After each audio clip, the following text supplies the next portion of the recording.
Social media पे जो बातें चल रही हैं, तो मैं कृष्णा लाइफ लाइन में मौजूद हूँ और यहाँ पर हमारे सामने डॉक्टर संजय कुमार द्विवेदी जी मौजूद हैं। अच्छे सर्जन हैं, अस्पताल आप ही देखते हैं।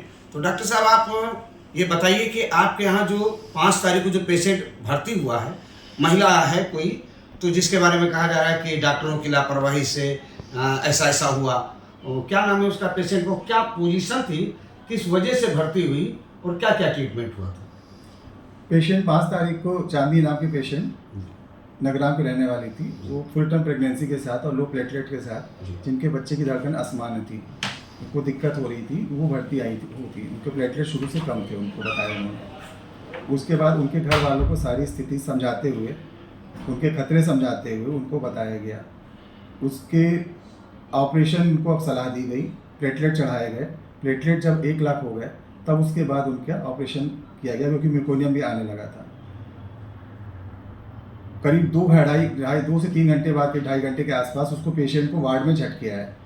झटके आने के बाद उसको सांस में दिक्कत, झटके के साथ सांस में दिक्कत आई, तो हम लोगों ने तुरंत आईसीयू में डाला। उस पेशेंट को शिफ्ट किया।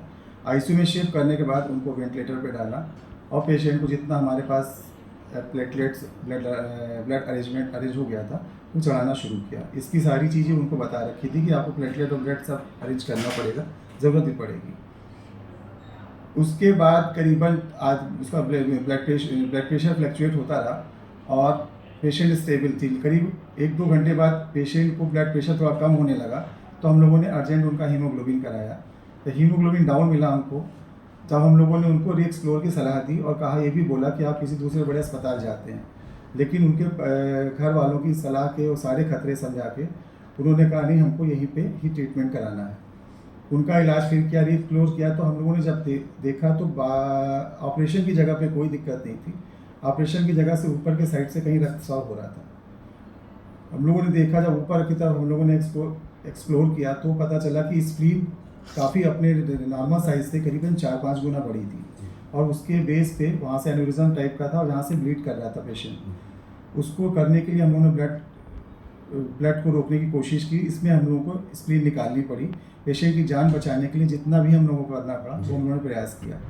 प्रयास करने के बाद उसको हमने 2 मोटे ड्रेन डाले। डॉक्टर साहब रुकेगी जरा सा, जो स्प्लीन बढ़ी हुई थी, तो ये जो प्रसव का जो ऑपरेशन होता है उसकी वजह से तो बढ़ नहीं सकता? नहीं, उसकी वजह से बिल्कुल क्या ये पहले से कुछ ऐसा रहा? हाँ, उनके एक रिश्तेदार जो कि पीजीआई में काम करते हैं, उन्होंने बाद में बताया हमको कि इनको पहले भी एक प्रॉब्लम थी, पीजीआई में हम लोगों ने दिखाया था और वहाँ पे बताया गया था कि इसका इलाज चलेगा और कुछ समस्या इनको इसकी थी, ब्लड संबंधी समस्याएं थी। ये बात हमको बाद में ऑपरेशन के बाद पता चली। फिर हम लोगों ने ड्रेन डाल के पेशेंट को फिर आईसीयू में शिफ्ट था, वेंटिलेटर पे थी पेशेंट। ड्रेन लगातार ड्राई रहा, उनका यूरिन आ रहा था, ब्लड प्रेशर मेंटेन 100 के आसपास, 90 से 100 के 110-120 तक मेंटेन था। उसके बाद करीब 2-3 घंटे बाद अचानक से कहीं से उनके लोग बढ़ने लगे, कुछ भीड़ टाइप की भीड़तंग बढ़ने लगा। कल 6 तारीख को 6 तारीख की सुबह 6 मार्च की सुबह 8 बजे के बाद से फिर लगातार वो लोग आईसीयू में घुसने लगे, वहाँ पे परेशान करने लगे। बताया गया, समझाया गया, लेकिन उन्होंने बिल्कुल कहा कि नहीं, पेशेंट आप ज़बरदस्ती रखे हुए हैं, हमारे पेशेंट को रिफ़र करिए। हम लोगों ने बोला, नहीं, वेंटिलेटर से पेशेंट ऐसे आउट नहीं कर सकते, आपको दिक्कत, जान का खतरा होगा। लेकिन लगातार नीचे पता चला कि मारपीट होने लगी, गार्ड को मारा, किसी स्टाफ को मार पिटाई हुई। उसके साथ फिर उन्होंने ज़बरदस्ती, फिर हम लोग अगर नहीं लामा करेंगे तो उन्होंने लिख के हमको दिया कि हम अपनी मर्ज़ी से पेशेंट को ला गए। हम लोगों ने बताया कि वेंटिलेटर से निकालने के बाद जान का पूरा खतरा हो सकता है, वेंटिलेटर से नहीं हो, लेकिन उन्होंने नहीं माना। दबाव बढ़ने, लोगों की अत्यधिक भीड़ होने की वजह से और आईसीयू में लोग घुसने की लगे लगातार और अत्यधिक दबाव पड़ने लगा। हम लोग के स्टाफ को भी प्रॉब्लम होने लगी। दबाव मतलब ये मारपीट की कंडीशन? मारपीट, नीचे मारपीट भी शुरू हो गई थी। वहाँ पे गार्ड, स्टाफ और गार्ड को भी मारने लगे थे। काफ़ी ज़्यादा भीड़ हो गई थी। बाद में 100-150 लोग इकट्ठा हो गए थे। फिर हम लोगों ने कहा, आपको दिक्कत होगी वेंटिलेटर से आउट करने में, आपको तो जान का खतरा है पूरा। लेकिन उन्होंने लिख के दिया कि अपनी मर्जी से हम जा रहे हैं। हम लोगों ने बोला कि बचने की संभावना। किसने ये कंसेंट दिया था कि अपनी मर्जी? उनके फादर इन लॉ ने दिया है। फादर महिला है, उनके फादर इन लॉ सब लिखा है। दिखाइए पेपर, दिखाइए जी, ठीक है। फिर इसके बाद हम लोगों ने इनको लामा किया है। लामा का मतलब ये होता है कि लीव अगेंस्ट मेडिकल एडवाइस, कि वो हमारी मर्जी के बगैर जब अपना जा रहे हैं। तो ये हम लोगों ने उनको लामा का सर्टिफिकेट दिया था, जिसको लेके वो यहाँ पे गए। फिर उसके बाद उसके बाद पता चला कि वो कई अस्पताल गए और फिर मेडिकल कॉलेज गए, वहाँ पे कुछ देर इलाज करने के दौरान उसकी मृत्यु हो गई, पेशेंट की मृत्यु हो गई। ये स्थिति थी। डॉक्टर साहब, ये जो पेशेंट है, पेशेंट और उसके परिवार वाले, हो सकता है कि उनकी भी साजिश रही हो, लेकिन जो भी लोग अस्पताल के अंदर आके तोड़ फोड़ किए हैं, अभद्रता की है, स्टाफ के साथ मारपीट की है, तो ये सारी की सारी वारदात तो आपके यहाँ जो सीसीटीवी कैमरे होंगे उसमें रिकॉर्ड हो गई होगी। जी बिल्कुल है, बिल्कुल है, काफ़ी हद तक है जी। उसमें। अब अगर जिस तरीके से अखबारों में आ रहा है या सोशल मीडिया पे आ रहा है, तो उससे लगता है कि पेशेंट के घर वालों को भड़का के और आपके अस्पताल के प्रशासन, आपके स्टाफ के साथ साथ पूरे अस्पताल की डिपुटेशन, ये जो सम्मान है अस्पताल का, उसके साथ खिलवाड़ करने का काम किया गया है। निश्चित तौर से कोई भी आदमी एक सीमा तक बर्दाश्त करता है, कोई भी नहीं चाहेगा कि उसके स्टाफ के साथ कोई मारपीट करे, और इस तरह की घटना की पुनरावृत्ति न हो, तो क्या कोई आप लीगल एक्शन लेने जा रहे हैं?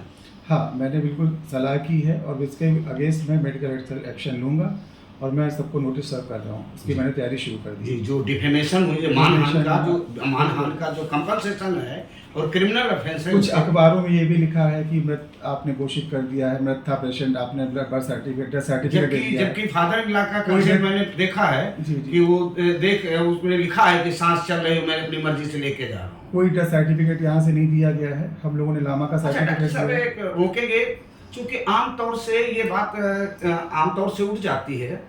जैसे भी पेशेंट आईसीयू में जाता है तो लोग आमतौर से गांव में लोगों की ये भावना बन जाती है कि पेशेंट तो मर गया है, पैसे के लिए अब आईसीयू में रखे हैं। आपने आपके यहाँ रिकॉर्ड में कितना पैसा जमा किया है पेशेंट के घर वालों ने? जब भर्ती हुए थे तब इनको पूरी कंडीशन बता दी गई थी, सारी बता दी कि आपको बहुत आईसीयू में भी जाना पड़ता है, वेंटिलेटर इसकी भी कंसेंट ऑपरेशन से पहले दोपहर में ही ले ली गई थी। लेकिन यहाँ पे इन्होंने 15,000 रुपये जमा किए थे।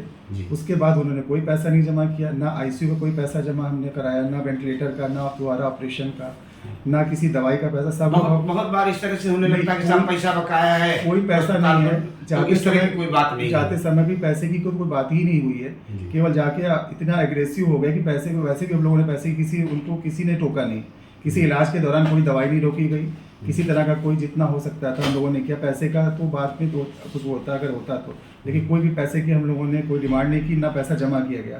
अस्पताल में मात्र पैसा 15,000 जमा है, उसमें दोनों ऑपरेशन है, आईसीयू, वेंटिलेटर, सारी दवाइयाँ जो भी जाँचें हैं सब उसी में हुई है, और कोई भी पैसा हम लोगों ने जमा कराया। बहुत बहुत धन्यवाद डॉक्टर साहब, आपने अपना पक्ष रखा और जो उनका पक्ष, जो इनके एलिगेशंस हैं, उसको भी मैंने रिकॉर्ड करने का प्रयास किया। हमारी शुभकामनाएं हैं आपके साथ कि आपका अस्पताल ठीक से जैसे काम करता रहा है, करता रहे। Thank you.